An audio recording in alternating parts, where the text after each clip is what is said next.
Hello friends, balik lagi bareng gue Patrick di Business Talk. Let's talk with Business Talk.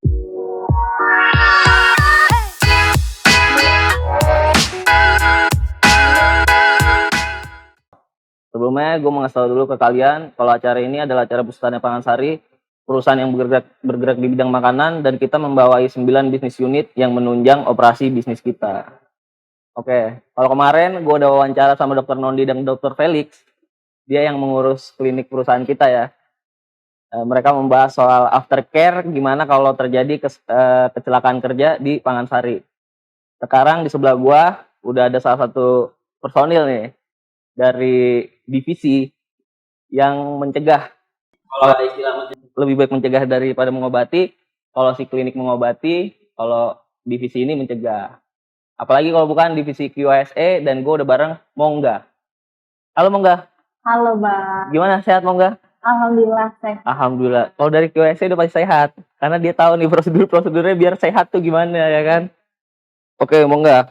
Kebetulan pengetahuan gue minim banget nih soal QSE. Gue sering terima kayak apa aja sih hal-hal yang nggak boleh dilakukan dalam bekerja gitu, biar kita selalu selamat dalam bekerja gitu.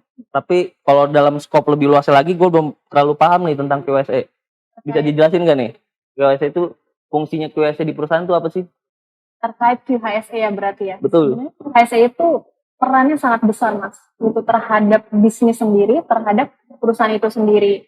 Memang kita fokus terhadap keselamatan dan kesehatan kerja, tapi di tiap-tiap industri itu memang concernnya beda-beda. Maka dari itu, mungkin Abang kalau pernah dengar ada K3 di industri lain sebutannya HSE atau misal EHS. Kalau kita kan K3 kan? Kalau kita QHSE. Oh, QHSE. QHSE, ada Q-nya di bagian depannya. Memang hal itu berbeda-beda karena tergantung kita concern prioritas ataupun yang paling utamanya itu lebih ke arah mana. Q-nya itu quality, kemudian H-nya itu health, dan E-nya enviro, dan kemudian S-nya itu safety. Jadi QHSE, yang mana kita lebih concern dulu ke quality-nya, yang mana mutu, kualitas food safety-nya. Jadi berkesinambungan dengan bidang kita ya. Secara kita di food industry, jadi kualitas dari makanan yang kita bikin harus diperhatiin juga. Betul. Jadi kalau ntar misalkan kalian pesan makanan dari Pangansari, kalau nggak ada bakteri, terus makanannya bersih, nih perannya divisi QHSE nih. Oke. Nah, terus lu kan misalkan udah bikin nih catatan apa aja yang harus kita lakuin biar selamat dalam bekerja. Gimana cara lu blasting ke karyawan biar kita semua tahu nih di Pangansari? Concern dari QHSE divisi sendiri ini memang ke arah promotif sama preventif. Bener yang tadi Abang bilang di awal. Kita lebih ke mencegah dan juga promosi. Cuma sebelum lebih lanjut, kita melihat trennya terlebih dahulu. Pekerja ini biasanya suka itu diberikan informasi dalam bentuk apa, gitu. Kemudian juga kebiasaannya seperti apa. Kayak itu dari situ. Kemudian barulah program-program media-media yang kita pakai itu di-blast ke semua pekerja gitu. Memang kita ada beberapa ya, ada yang menyongsong ke manajemen atas, kemudian ke manajemen yang middle, dan juga ke pekerja. Berarti tiap kategori itu ada berbeda-beda.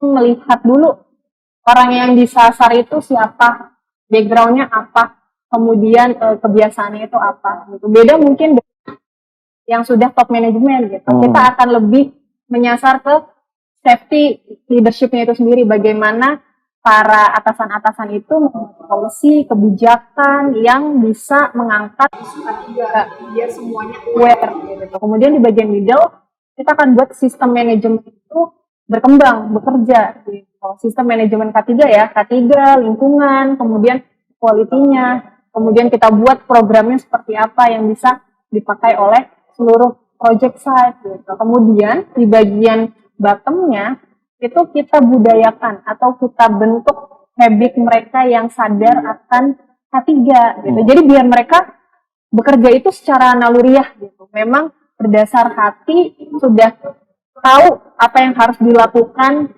terhadap aspek K3 tersebut gitu. Ibaratnya langsung autopilot lah gitu. Mengerjakan pekerjaan itu autopilot sesuai aspek K3. Berarti udah otomatis tuh ya. Betul. Kalau megang barang ini udah sesuai K3 belum nih? Ntar kenapa-napa lagi. Itu tujuan yang mau kita bangun. isunya ke arah sana biar mereka tuh sadar nggak ada lagi namanya K3 itu cuma menitik beratkan ataupun tanggung jawabnya tuh ke orang-orang K3 aja gitu. Tapi setiap orang itu punya tanggung jawab yang sama dan bisa saling mengingatkan satu sama lain gitu. Berarti ini kayak simbiosis mutualisme gitu ya. Di satu sisi si QSA itu mengingatkan ya kan sebagai tugasnya QSA itu sendiri. Di satu sisi ini ada baiknya juga buat para pekerja biar mereka bisa bekerja dengan baik tanpa ada satu kecelakaan apapun gitu ya. Betul. Jadi memang saling terkaitan dan juga saling membutuhkan sebenarnya gitu. Karena goals-nya itu sendiri adalah kita independen, Bang. Bukan lagi secara natural ataupun secara reaktif kalau misal ada kecelakaan. Waduh, reaktif. Reaktif antigen COVID ya. Tapi maksudnya perihal perlakuan kita itu, waduh udah batuk nih. Antigen, Bang. Iya, udah. Terus jangan sampai reaktifnya itu maksudnya adalah mereka itu bekerja berdasarkan biasanya kayak gini kok gitu. Biasanya kami budayanya seperti itu. Jangan sampai hal itu dilanjutkan lagi budaya-budaya seperti itu gitu. Kalau bisa dimulai dari program-program yang kita buat. Maka dari itu sekarang itu untuk di Pangansari sendiri ya, itu QHSE-nya itu sudah beranjak ke bidang media digital juga gitu. Yang mana cara mensosialisasikan program, cara untuk kita memeluk pekerja di bawah-bawah itu bukan lagi hanya dengan P5M. Tahu P5M, Bang? Kebetulan enggak? P5M itu biasanya kita ngobrol 5 menit sebelum bekerja. Gitu. Isu-isu K3-nya apa. Jadi kayak dikapatin sebelum mulai kerja, ngomongin isu-isu yang biasanya terjadi itu seperti apa. Itu kan hal yang cukup tradisional. Memang masih efektif, cuma kita kan butuh media lain gimana ya cara mereka itu naikin ambisinya lagi gitu terhadap isu K3. Akhirnya kita beranjak ke media-media digital yang mana kita buat. Lagi eranya juga kan digital. Betul. Jadi gimana caranya informasi-informasi yang dibuat itu mudah gitu untuk diterima dan juga bisa dimengerti gitu, yang mana kita juga buat buletin, kemudian juga dalam bentuk video, trainingnya pun juga dalam bentuk video, yang mana memudahkan si para pekerja yang memang terbiasa untuk secara omongan gitu rata-rata. Berarti secara paparan di digital ini instruksi-instruksi dari QHS ini lengkap. Betul. Kita buat lengkap, mudah.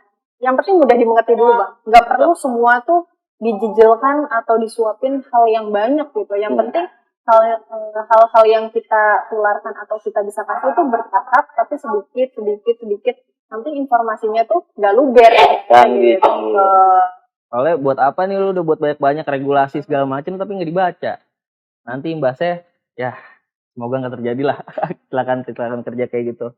Nah, buat regulasinya sendiri nih, ada gak sih rujukan QHSE bikinnya dari mana? Entah dari pemerintah atau apa? Kita pasti regulasi itu mengarahnya pada pemerintah. Karena pada awal mulanya itu K3 memang mengacunya itu pada peraturan pemerintah. Yang mana ibaratnya kitab besarnya orang HSE mengacu pada Undang-Undang Nomor 1 Tahun 1970 soal keselamatan kerja. Sisanya ke bawahnya implementasi program itu disesuaikan lagi dengan budaya ataupun tadi nature orang-orang pekerjanya gitu. Jadi beda antara kita buat program safety di industri pertambangan, industri migas. Berarti ini kita khusus food industry nih punya kita ya? Betul.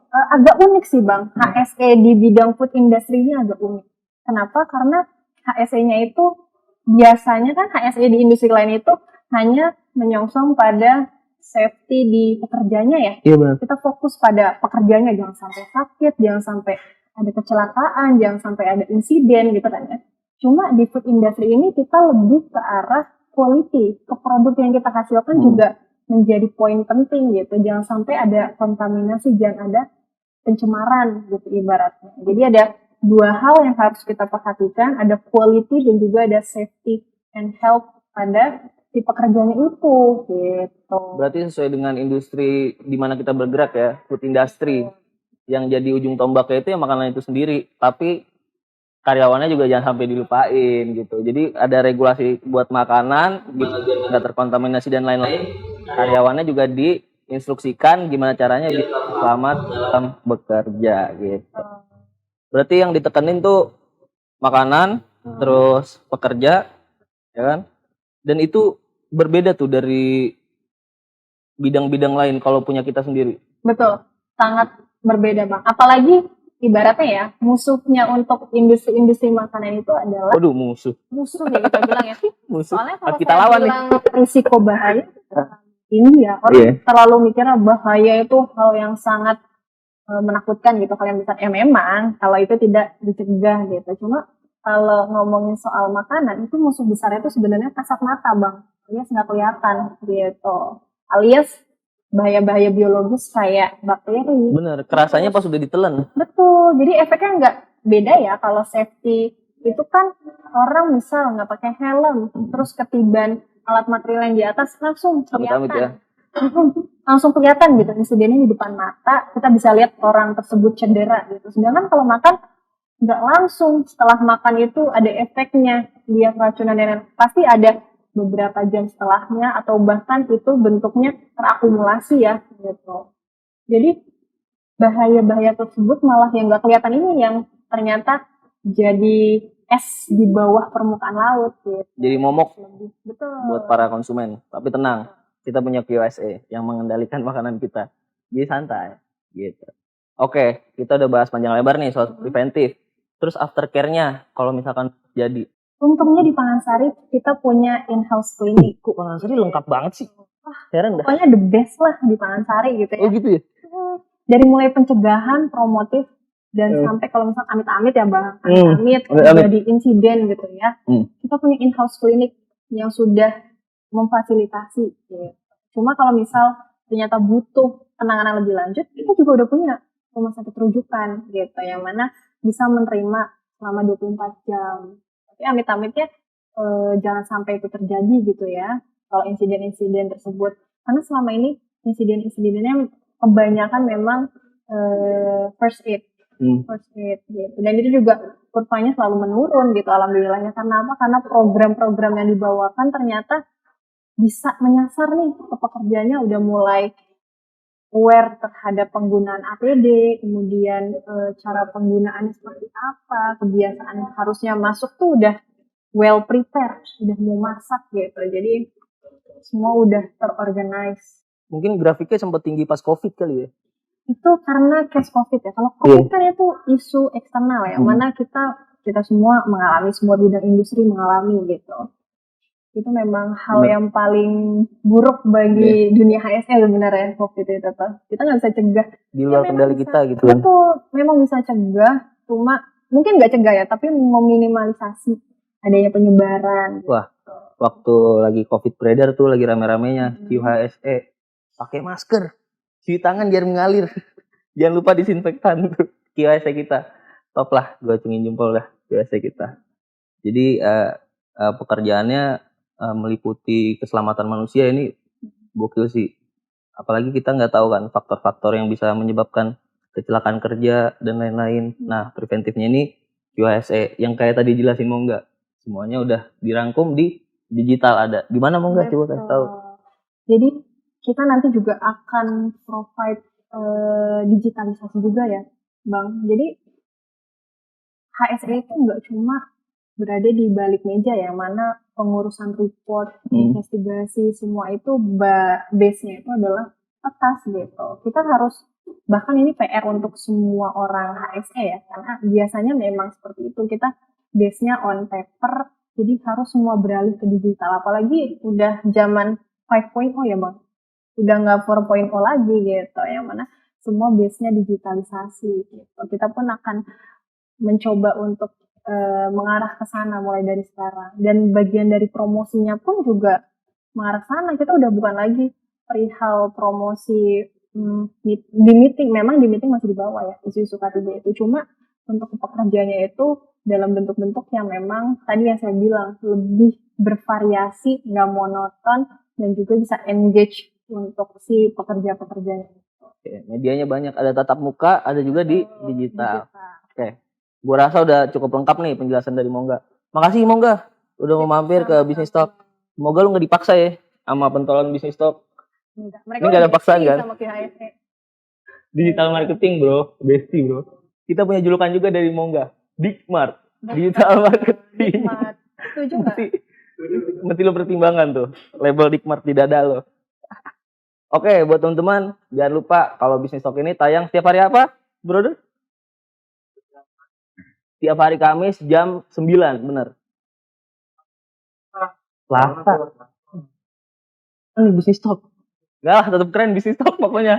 Pembahasannya bagus, menjelaskan kalau di perusahaan itu nggak boleh sepele. Mau perusahaan makanan, mau perusahaan pertambangan, semua punya risiko masing-masing dan harus ada pencegahan. Kita bersyukur banget, gua di digital marketing, tim QSC selalu mendampingi. Jadi kalau ada apa-apa, digital marketing misalkan ketiban laptop, ya kan? Silakan kalau operasional. Tapi buat teman-teman operasional dan logistik, top lah, QSC udah ngasih yang terbaik lah. Oke, segitu aja dari gua. Kalau kalian mau mampir ke Instagram, mau lihat-lihat produk Pangansari, boleh ke pangansari.utama, Bang, bener? Pura-pura nggak tahu gua, masa gua nggak tahu, Bang. Pangansari.utama. Ada juga websitenya di www.pangansari.co.id. Oke, sekian. Kalau kalian mau nonton, pantengin YouTube-nya pangansari.group. Salam dari gua, Patrick, dan Salam safety. dadah.